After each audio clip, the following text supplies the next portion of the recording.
और मगरिबी बंगाल से इस वक्त की बड़ी खबर, वज़ीर आला ममता बनर्जी काकद्वीप पहुंची हैं। आपको बताएं कि तूफान इम्फान से जुनूबी 24 परगना, शुमाली 24 परगना और बशीरहाट बुरी तरह से मुतासिर हुए हैं। और इस सब के बीच खबर है कि वज़ीर आला ममता बनर्जी काकद्वीप पहुंची हैं। कोलकाता में बिजली की सप्लाई अभी भी मुनक़ते है। लोग बिजली के लिए अभी भी वहां पर परेशान ही हैं। मगरिबी बंगाल से बेहद अहम खबर, तूफान अम्फान के बाद अब लगातार वहां पर हालात का जायजा लिया जा रहा है और अब ममता बनर्जी भी काकद्वीप पहुंची हैं।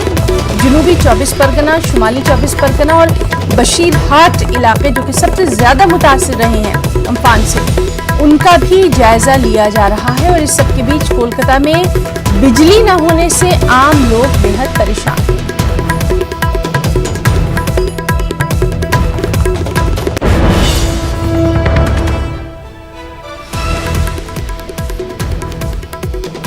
तो मगरिबी बंगाल से लगातार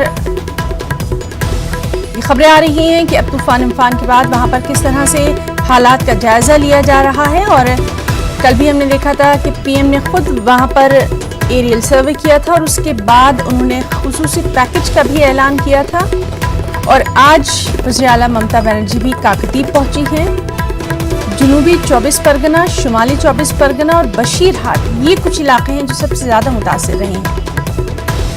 और इस सब के बीच में कोलकाता में बिजली की सप्लाई न होने से लोग परेशान हैं। और चलिए सीधे रुख करेंगे हमारे साथी शबाना एजाज का कोलकाता से। शबाना, आपसे हाल जानना चाहेंगे। तूफान अम्फान के बाद लगातार हालात का वहां पर जायजा लिया जा रहा है, आज क्या कुछ खास वहां पर?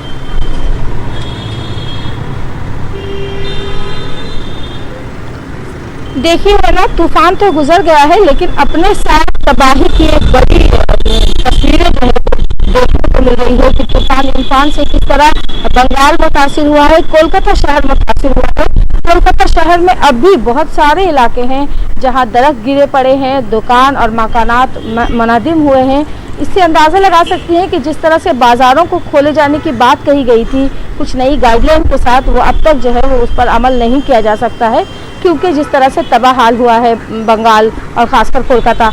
आज ममता बनर्जी काकद्वीप पहुंची है और उन्होंने काकद्वीप में अफसरान के साथ मीटिंग की है। जो सबसे अहम बात वज़ीर आला ने कहा है, उन्होंने भी एतराफ़ किया है कि कोलकाता शहर में, यानी काकद्वीप पहुंच कर भी ममता बनर्जी ने यही बात कही है कि कोलकाता शहर में सबसे बड़ा मसला अभी तूफान इम्फान के बाद बिजली का है और लोग बिजली से परेशान हैं। उन्होंने महकमा बिजली को इस ताल्लुक से कहा है कि वो इस पर जो है वो जल्द से जल्द काम करे।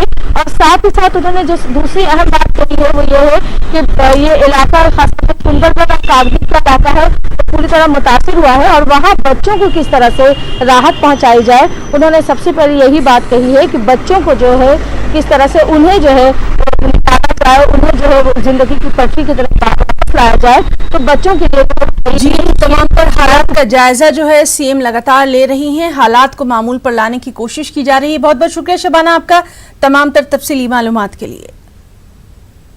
कर्नाटक में कांग्रेस और बीजेपी के दरमियान अंदरूनी साजबाज नजर आ रही है। बीजेपी हुकूमत की पॉलिसीज पर कांग्रेस एमएलएस खामोश रजामंदी का इजहार कर रहे हैं। कर्नाटक की बीजेपी हुकूमत की जानिब से ऑटो ड्राइवर्स को 300 रुपयों से भी कम लागत की किट दी गई, जिस पर कांग्रेस अभी तक खामोश है।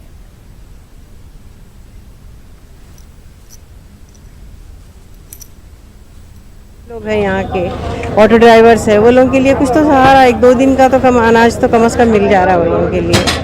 और सफिशिएंट तो नहीं है ये, लेकिन अब इंशाल्लाह ये तो शुरुआत है, इंशाल्लाह ताला आइंदा भी देंगे। और 2 दिन जो है नाम नंबर लगाए सो उसकी मेहनत नहीं है।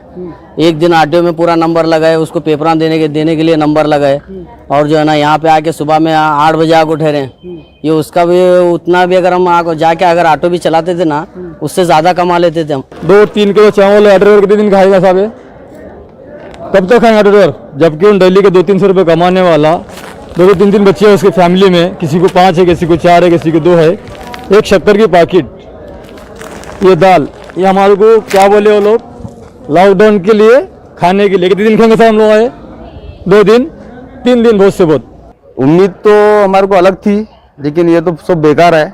उससे अच्छा कि हम ऑटो चलाए तो बेहतर रहता था हमारे लिए। कितने का होगा ये मेरे जान तक ख्याल है 200 से 250 रुपये का होगा शायद। 2 माह के लॉकडाउन के बाद कर्नाटक की बीजेपी सरकार ने ऑटो ड्राइवर्स का एक तरह से मजाक किया है। जो ने आज ऑटो किट्स तकसीम किए हैं उसकी कीमत 300 रुपये भी नहीं। आइए उसका जायजा लेते हैं क्या दिया गया है। ये 3 केजी चावल दिए गए हैं जिसकी कीमत 36 रुपये बताई जाती है। राशन के चावल बताए जाते हैं। या इस तरह एक तोर की दाल दी गई है, एक नमक की पैकेट दी गई है, 1 केजी शक्कर दी गई है, एक हल्दी की पैकेट दी गई है, एक जो है डिटर्जेंट केक दिया गया है, एक जो है बर्तन धोने का साबुन दिया गया है, एक बाथ सोप दिया गया है और 1 लीटर तेल दिया गया है।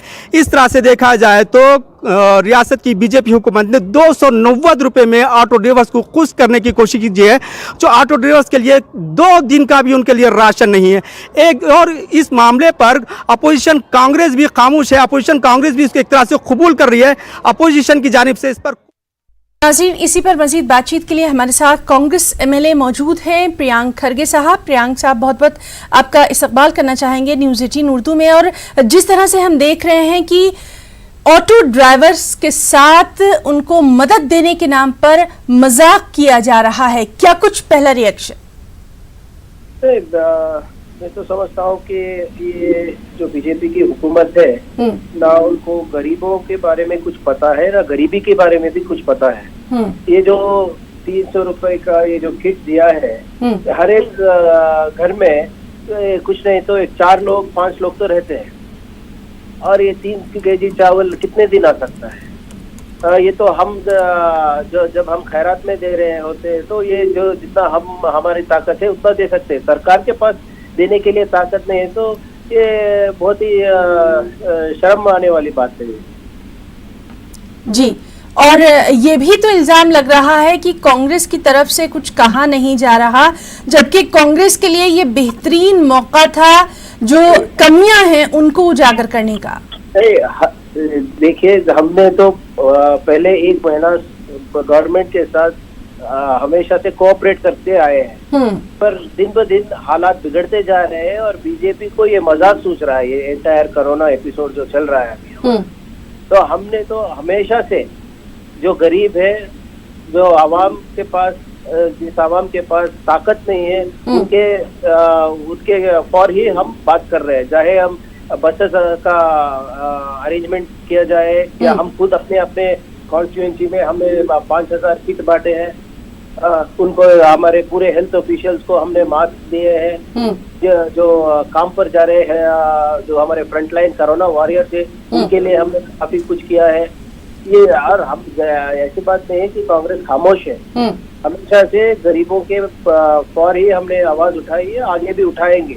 ये सुबह जो किट दिया है तो अभी मैं खुद अभी हाई कोर्ट से रिट डाला हूँ मैं जी। हाई कोर्ट में केस डाला हूँ सरकार के खिलाफ।